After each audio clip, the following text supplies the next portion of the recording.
जन्माष्टमी का उत्सव श्री कृष्ण के जन्मोत्सव के रूप में मनाया जाता है।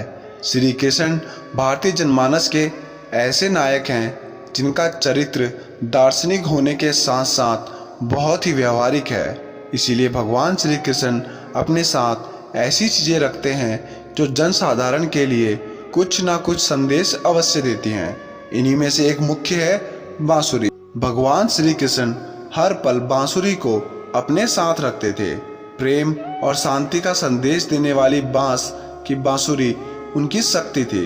बांसुरी सम्मोहन, खुशी व आकर्षण का प्रतीक मानी गई है। हर कोई इसकी मधुर धुन से आकर्षित हो जाता था। बांसुरी बजाने पर उससे उत्पन्न होने वाली ध्वनि से नकारात्मक ऊर्जा दूर होती है एवं वातावरण में सकारात्मक ऊर्जा का संचार होता है। मन में आनंद की अनुभूति होती है। बांसुरी भगवान श्री कृष्ण को अत्यंत प्रिय है क्योंकि बांसुरी में 3 गुण हैं। पहला, बांसुरी में गांठ नहीं है, जो इस बात की ओर इशारा करती है कि अपने अंदर किसी भी प्रकार की गांठ मत रखो, मतलब मन में बदले की भावना नहीं होनी चाहिए। दूसरा, बिना बजाए ये बजती नहीं है, मानो ये समझा रही है कि तब तक ना कहा जाए जब तक कोई कहने को ना कहे। तीसरा, जब भी बजती है मधुर ही बजती है, जिसका अर्थ हुआ कि जब भी बोलो, जो भी बोलो, मीठा ही बोलो। जब ऐसे गुण किसी में श्री कृष्ण देखते हैं तो उसे उठाकर अपने हृदय से लगा लेते हैं। गाय भगवान श्री कृष्ण को अति प्रिय है। इसका कारण यह है कि गौ पृथ्वी का प्रतीक है। गौ माता में सभी देवी देवताओं का वास माना गया है। सभी वेद भी गौ में प्रतिष्ठित हैं। गाय से प्राप्त सभी घटकों में जैसे दूध, घी, गोबर अथवा गौमूत्र, इन सभी में देवताओं के तत्व संग्रहित रहते हैं। गाय सब कार्यों में उदार तथा समस्त गुणों की खान है। गाय का मूत्र, गोबर, दूध, दही, घी इन्हें पंचगव्य कहते हैं। मान्यता है कि इनका सेवन कर लेने से शरीर के भीतर पाप नहीं ठहरता। जो गौ की एक बार प्रदक्षिणा करे, उसे प्रणाम करता है, वह सब पापों से मुक्त होकर अक्षय स्वर्ग का सुख भोगता है। तीसरा है मोरपंख। शास्त्रों में मोर को चिर ब्रह्मचार्य युक्त जीव समझा जाता है। अतः प्रेम में ब्रह्मचार्य की महान भावना को समाहित करने के प्रतीक रूप में कृष्ण मोरपंख धारण करते हैं।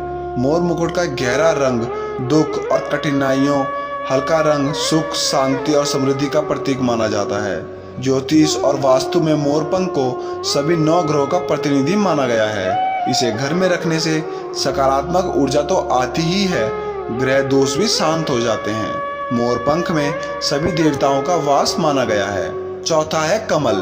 भगवान श्री कृष्ण को कमल का पुष्प अति प्रिय है। कमल कीचड़ में उगता है और उससे ही पोषण लेता है, लेकिन हमेशा कीचड़ से अलग ही रहता है।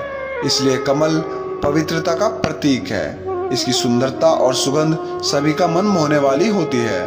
साथ ही कमल ये संदेश देता है कि हमें कैसा जीना चाहिए, सांसारिक और आध्यात्मिक जीवन किस प्रकार जिया जाए। कमल का फूल हमें इसका मतलब बताता है। और 5वें नंबर पे है माखन मिश्री। माखन चोर कहलाने वाले कान्हा को माखन मिश्री बहुत ही प्रिय है। मिश्री का एक महत्वपूर्ण गुण यह है कि जब इसे माखन में मिलाया जाता है तो उसकी मिठास माखन के कण कण में घुल जाती है। माखन के प्रत्येक हिस्से में मिश्री की मिठास समा जाती है। मिश्री युक्त माखन जीवन और व्यवहार में प्रेम को अपनाने का संदेश देता है। यह बताता है कि प्रेम में किस प्रकार से घुल मिल जाना चाहिए। और 6ठे नंबर पर है वैजयंती माला। भगवान श्री कृष्ण का रूप अत्यंत दिव्य है। उनके गले में वैजयंती माला सुशोभित है जो कमल के बीजों से बनी है। दरअसल कमल के बीज बहुत सख्त होते हैं, कभी टूटते नहीं, सड़ते नहीं, हमेशा चमकदार बने रहते हैं। इसका तात्पर्य यह है जब तक जीवन है तब तक ऐसे रहो जिससे तुम्हें देखकर कोई दुखी। दूसरा, यह माला बीज है जिसकी मंजिल होती है भूमि। इस माला के माध्यम से श्री कृष्ण संदेश देते हैं कि जमीन से जुड़े रहो, कितने भी बड़े क्यों ना हो जाओ, हमेशा अपने अस्तित्व की असलियत के नज़दीक रहो, अहंकार से दूर रहो, हमेशा अपनी वास्तविकता को पहचानो कि तुम क्या थे। तो फ्रेंड्स, इस वीडियो के माध्यम से हमने जाना कि क्यों श्री कृष्ण इन चीज़ों को अपने पास रखते थे और इनका क्या कारण है। तो फ्रेंड्स, कैसी लगी आपको आज की वीडियो कमेंट करके ज़रूर बताएं, और वीडियो अच्छी लगी हो तो लाइक और शेयर करें, और हमारे चैनल पे आप नए हैं तो जल्दी से सब्सक्राइब करके इस बेल आइकन को प्रेस करें। तो जल्द मिलते हैं नेक्स्ट वीडियो में।